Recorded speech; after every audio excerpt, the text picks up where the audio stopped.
तो guys good morning, स्वागत है आपका हमारे नए ब्लॉग में, हमारे जर्नी के तीसरे दिन में। तो हम लोग हैं अभी कोल्हापुर में और अब हम जा रहे हैं कोल्हापुर महालक्ष्मी के दर्शन करने। तो अब हम दर्शन करने जाते हैं, फिर वहाँ से आते हैं।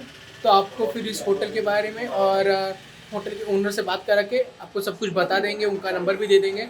तो पहले हम दर्शन करते हैं, फिर आपसे मिलते हैं थोड़ी देर में। हो सकेगा तो मंदिर के आजू बाजू भी आपको जो भी रहेगा मैं आपको दिखा दूंगा कि कैसा है। फिर हम आपसे आगे मिलेंगे। तो चलिए चलते हैं फिर और इस ब्लॉग को चालू करते हैं हम लोग।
सो गाइस, हमारा दर्शन हो चुका है महालक्ष्मी माँ का।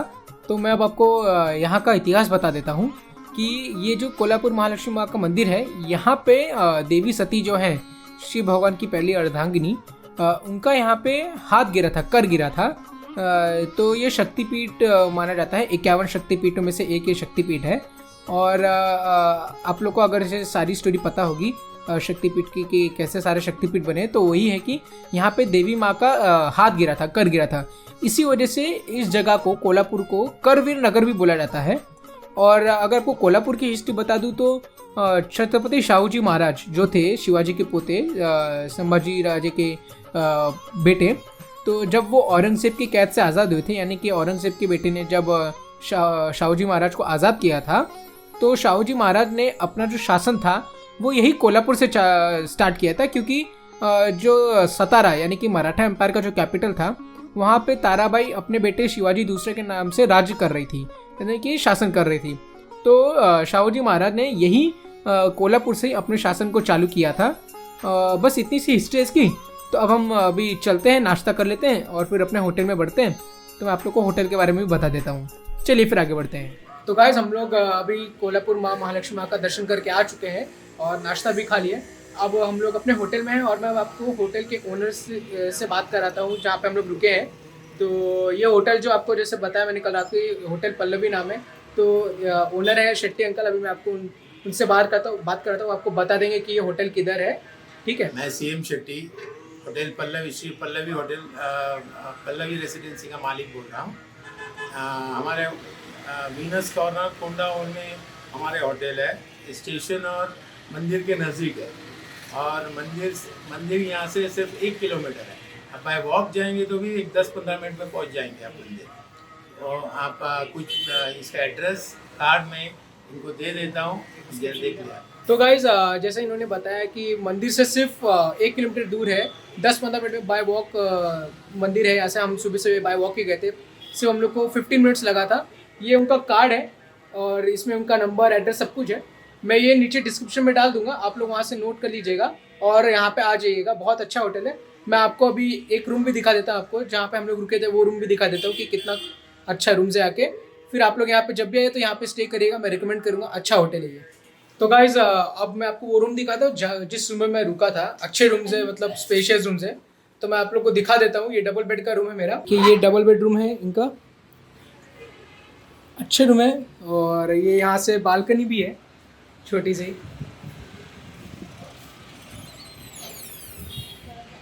पूरा होटल का, मतलब यहाँ होटल के बाहर ये जो भी ये सिटी में है, क्योंकि जैसे बताया इन्होंने कि मंदिर से सिर्फ 1 किलोमीटर है। ये हो गया और ये बाथरूम भी हो गए।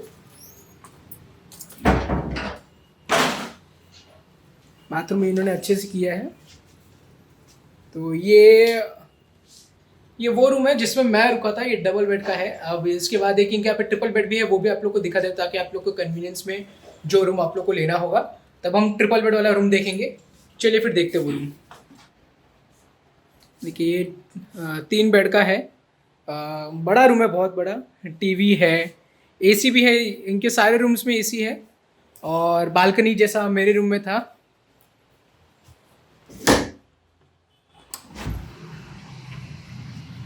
वैसे सेम बालकनी इनके ये रूम में भी है।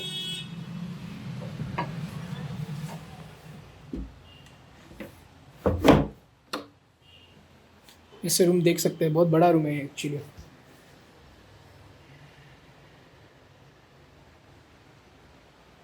और बाथरूम भी आपको ये रूम का मैं दिखा देता हूँ।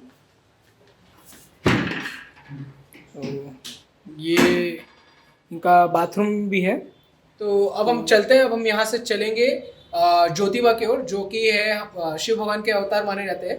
तो वो पहाड़ पे है थोड़े, तो हम वहाँ पे जाएंगे ज्योतिबा, फिर ज्योतिबा से हम लोग हमारे घर खाने के लिए निकलेंगे। तो चलिए चलते हैं, अब हम लोग अपनी जर्नी को आगे बढ़ाते हैं कोल्हापुर से। चलिए फिर।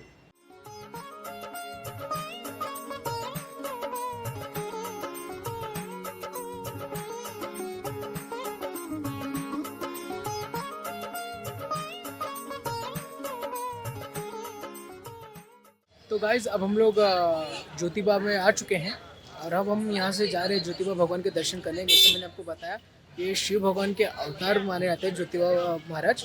इनको दक्कन का राजा भी बोला जाता है, नैनी डेक्कन के राजा। तो अब हम जा रहे हैं इनका दर्शन करने। तो वहाँ से आते हैं तो हम आपको बताते हैं कि यहाँ का मतलब क्या इतिहास है, क्या हिस्ट्री है ज्योतिबा भगवान की। तो हम जब दर्शन कर लेंगे तो आपको बताते हैं। तो चलिए हम दर्शन करने आते हैं। तो गाइस अब हमारा ज्योतिबा भगवान का दर्शन हो चुका है। ऐसा कहा जाता है कि ज्योतिबा भगवान शिव भगवान के अवतार थे और उन्होंने रत्नासुर नाम के एक राक्षस को मारा था, जिससे सबको पता चल गया था कि वो शिव भगवान के अवतार है। इनकी माँ का नाम है ज्योतिबा भगवान की चौपड़े माता। उनके पुत्र थे, उनके बेटे थे ज्योतिबा भगवान। तो यहाँ पे आप जैसे देख सकते हो मेरे सर पे गुलाल लगा है ढेर सारा। तो यहाँ पे ज्योतिबा भगवान को गुलाल चढ़ाया जाता है। और ये कोल्हापुर गाँव वासियों के लिए कुल देवता भी माने जाते हैं, जिससे जो भी नए नवविवाहित यानी जो भी नए शादी से जुड़े हैं वो यहाँ पे आते हैं उनके आशीर्वाद लेने के लिए। तो अब हमारे इधर दर्शन भी हो चुका है और अब हम यहाँ से निकलेंगे। बीच में बस खाना खाने के लिए कहीं रुकेंगे, फिर उसके बाद सीधा सीधा हम घर जाएंगे अपने थाने में। और इस व्लॉग को तभी एंड करेंगे, पहले भी हम लोग कुछ खाना खाएंगे फिर घर को निकलेंगे। तो आपसे मिलते हैं कुछ ही देर में हम लोग, फिर चले हम लोग आगे बढ़ते हैं।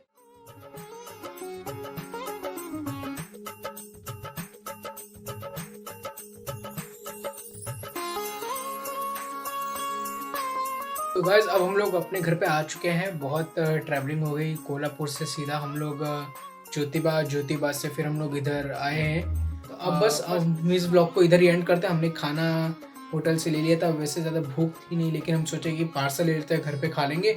तो बस अब हम इस ब्लॉग को इधर ही एंड करते हैं। मिलते हैं आपसे अगले ब्लॉग में। Good night and Radhe Radhe.